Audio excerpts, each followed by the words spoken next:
Football is back, and we have a rematch of Super Bowl 50 from Mile High. Denver is the defending champ, but Carolina favored by 3 on the road tonight. We also get our first look at Trevor Siemian as the Broncos' new starting quarterback. We asked you guys earlier in the show who wins the opener tonight. The results are in. 71% are saying the Panthers. Mark Schler is still here with us. Mark, the people are rolling with Carolina. Are you giving Denver a shot tonight? Absolutely. Gary Kubiak, coaching for the Denver Broncos, is 5-1 as an underdog. And this is a team that plays with a legitimate chip on their shoulder. I called them on Mike and Mike this morning habitual line steppers on defense. They're going to have 3 personal fouls because they play over the edge. They constantly do. And they play with this chip on their shoulder like we won a world championship with quarterback play that resulted in 23 picks. We don't need great quarterback play. We'll play outstanding special teams, and we will create turnovers as a defense. And you look at the last 2 times they've faced the Carolina Panthers, they have created 13 total sacks on Cam Newton, countless numbers of pressures. He's thrown 2 touchdowns versus 3 interceptions. He's had the fumbles in the Super Bowl. They have dominated. Absolutely dominated those games defensively, and I don't see anything in my mind that changes that right now for this defense. What about the fact that they don't have Malik Jackson? They don't have that pressure in the middle that they had maybe to the extent where they could collapse the pocket and help the rest of that defense perform on the level they've been performing? Well, I will tell you this. Going back and looking at that Super Bowl, if they don't keep extra offensive players, be it tight ends or running backs, in to protect the edge, Michael Remmers got absolutely ramshackled against Von Miller. Both edges got destroyed. Now, Malik Jackson's a great football player. His presence was more about the running game in my mind than it was about his ability to rush the passer. But still, they're going to have to, as a coaching staff, do a much better job of finding a way to protect Cam Newton and saying, listen, if it takes running 3-man routes or 2-man routes and keeping 7 men in or 8 men in, that's what we're going to have to do. So they have got to make a mental shift in the way they protect the edges, the way they protect against this Denver Broncos defense. Because if they go out and do the same thing they've done the last couple times they played, they're going to get beat down again. Well, I agree with you there. I just don't think they'll do that. I'm struggling to figure out how Denver is going to win this game if they can't really score. You trying to tell me that Trevor Siemian, you have the confidence in him that he's going to be able to go against this Carolina defense? I get Kubiak. I get who he is and how he likes to do things. You look at Demaryius Thomas and Emmanuel Sanders. Outside the numbers, we know what kind of damage that they can do. I'm wondering about your tight end spot. I'm wondering about C.J. Anderson. I'm wondering about what I consider to be a rookie quarterback. I know he was drafted, in the 7th round, but he didn't throw an NFL pass last year. So your first order of business, your first real day on the job, you're going up against the defending NFC champions who are very, very big, very, very physical, with an elite front 7, and you're telling me you think Denver's got a really, really good chance of winning this game? Oh, absolutely. I mean, defensively, what they've been able to do to Cam Newton in this offense, that's one feather in their cap. And then I look at them offensively, run the football, create some play action. Trevor Siemian is not going to be a high-volume passer. If he is a high-volume passer, if he has to throw over 25, 26 times, then I think they end up losing this game. But I just don't believe that that's the formula in Denver right now. We're going to see. You know, the great thing about playing in the NFL is you never know until you get the opportunity. You never know. I'll never forget the first game I ever played was with the Washington Redskins against the Philadelphia Eagles in the old vet, the #1 defense in all of football. And I am as nervous as I could possibly be. I mean, I am scared to death. And Doug Williams walks down, the starting quarterback, walks down the bus as we're getting ready to go. He walks right past me, stops, turns around, comes back, taps me on the shoulder. And he said, the only difference between you and them is they got an opportunity and they made a name for themselves. And goes, and today, you know what? You're going to go out there, you're going to have that opportunity, and you're going to make a name for yourself today. I have nothing but the utmost confidence in you. And I can't tell you, I was still scared to death, but I can't tell you what that did for me as a player to have that vote of confidence from my starting quarterback coming down that bus. And this is what sets players apart. We see first-round draft choices all the time coming to this league and are complete and total busts. And then we see 7th rounders get an opportunity in this league and are great players. And that's the difference. I don't know what he's going to be, Stephen A. I don't. Till I watch him, till I see how he responds to a turnover or to a bad play. If he wilts like a flower in the summer heat, then we're in trouble. But if that guy stands up and, wipes it off and keeps going, then, you have an opportunity to be good. What that story tells me is good to have veteran leadership at the quarterback position, which Carolina has. Only you could twist that. It's not only him. I feel the same way. What about the fact that now Cam's got his best receiver back in terms of dealing with the Broncos? He didn't have Benjamin last year. He has him now. Doesn't that make any kind of a difference? Well, obviously, it's always a confidence thing. To be able to throw that up 50-50 balls and think that your guy's going to come away with it, that's great. But it doesn't change the philosophy of the Denver Broncos. You watch them play on a consistent basis. They did it to New England. They do it to Pittsburgh. They did it, to Carolina in the Super Bowl last year. They're going to line up in man-to-man, bump and run, press you off the line of scrimmage, and try to physically beat you up so their pass rush can get there. He is not an elite-level quickness guy. He's a big-bodied guy that fronts guys up. He's a good receiver.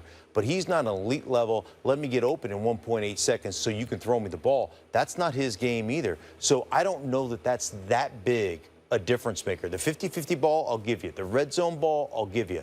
But I don't know that it all of a sudden goes, oh, that's the reason they win, and they'd have won the Super Bowl last year if Calvin Benjamin would have been there. Absolutely not. I don't buy that.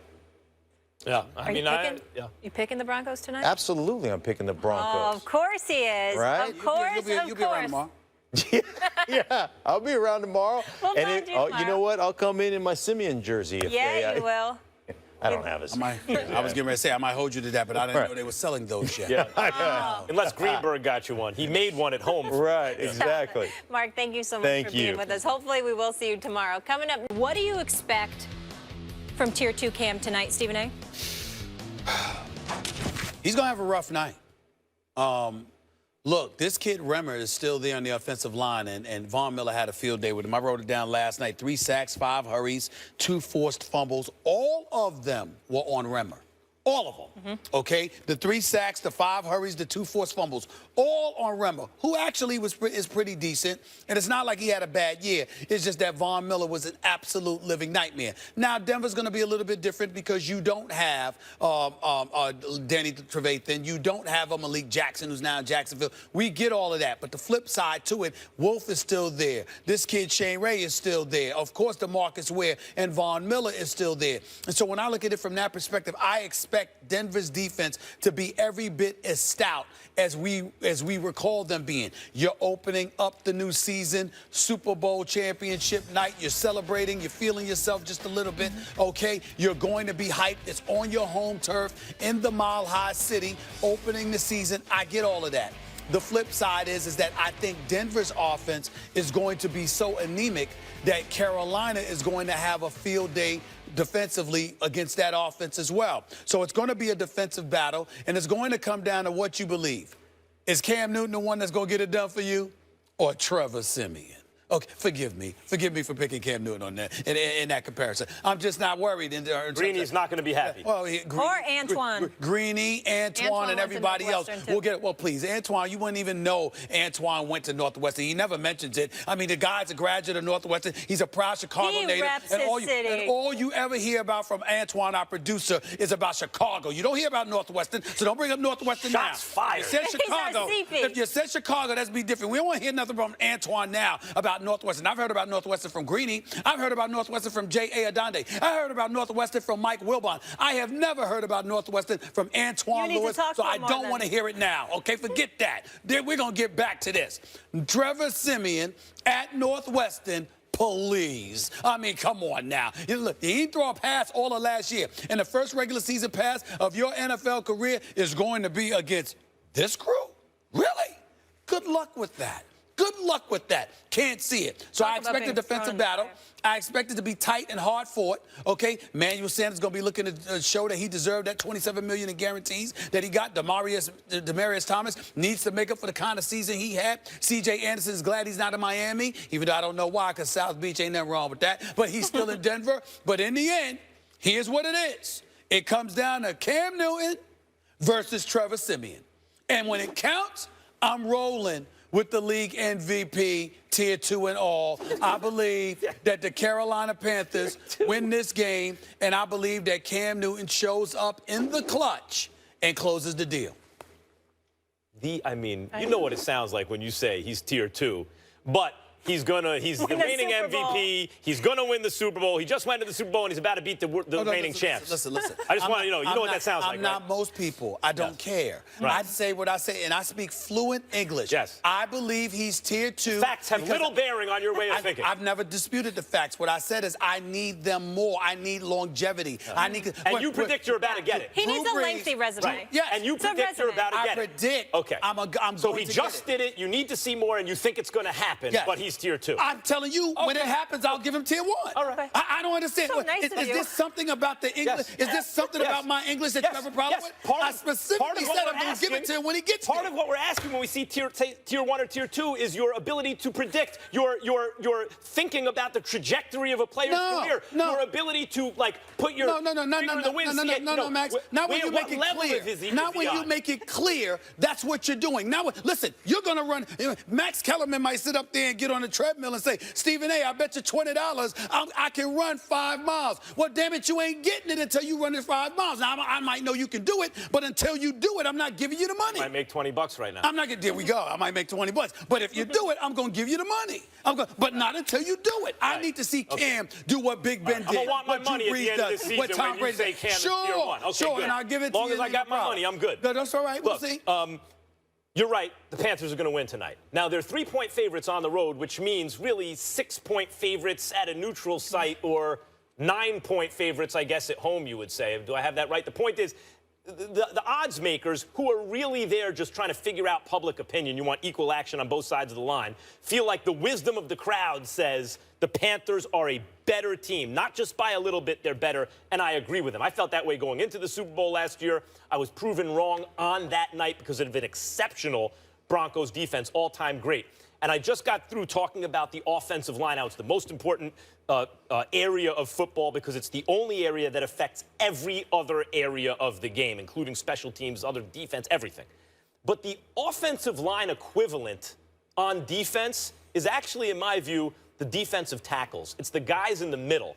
Because on defense, that's the one area I see that affects every other area of the game defensively, in the sense that either the quarterback has a pocket or he doesn't. You want your edge rushers to be better, you need to collapse the pocket. You want your secondary to be better, you need to collapse the pocket. The Malik Jackson loss is a big loss because you had a guy who can collapse the pocket. All of a sudden, instead of doing that at a certain level, I think the presumption should be that that level drops off. And that should have a ripple effect on the rest of the Denver defense. You add that to the fact that now Cam has his best receiver back, and he's going to be highly motivated because at the end of that game last year, all he heard was, why don't you jump on that ball? Cam, what happened? Cam, they dared you to sit back in the pocket and beat them through the air, and you couldn't do it. You think the reigning league MVP, who is in his physical prime and could not be more motivated, now has his best receiver back, facing the team that beat him, whose defense just got worse, and whose quarterback play, by the way, you bring up Simeon. Think about this for a second.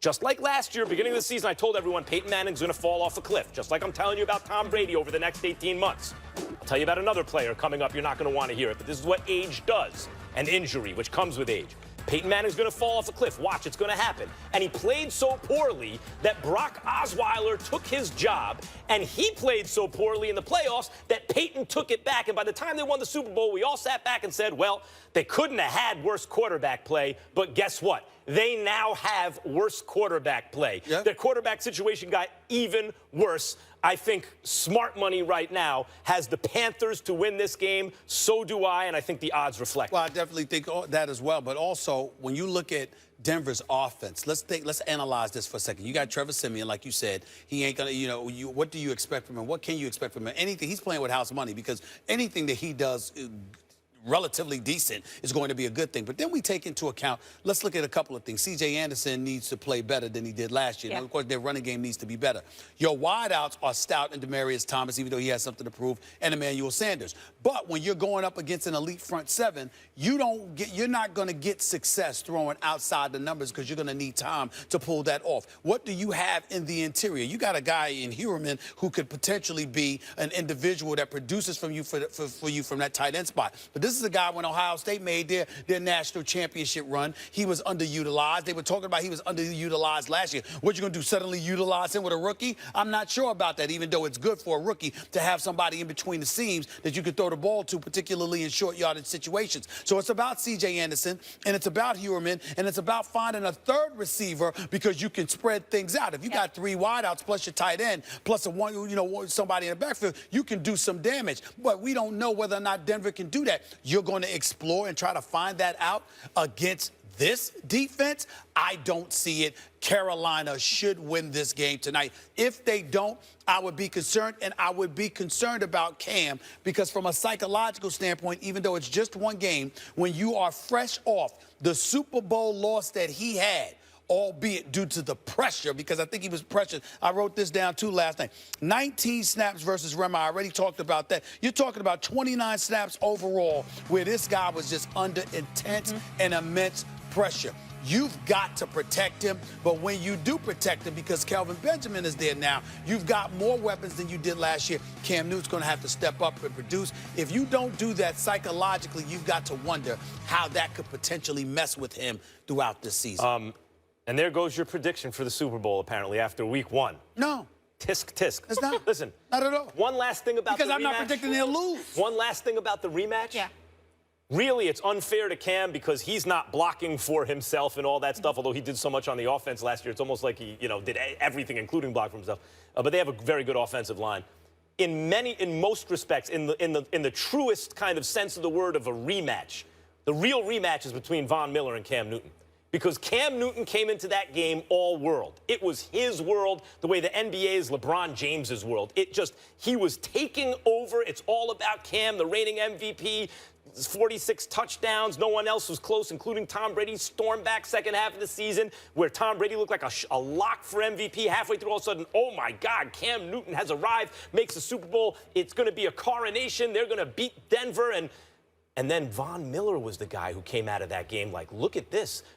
Everyone's saying J.J. Watt's the best defender in the world, but maybe is Von Miller? Look how he played in the biggest game. We'll see. Cam, Von Miller, that's the rematch I'm looking for. I'm so fired up. Unanimous decision here. We're all rolling with Carolina. So you heard from the guys. We want to hear from you at home. What do you think? Hit us up on Twitter. Let us know who wins tonight in the season opener.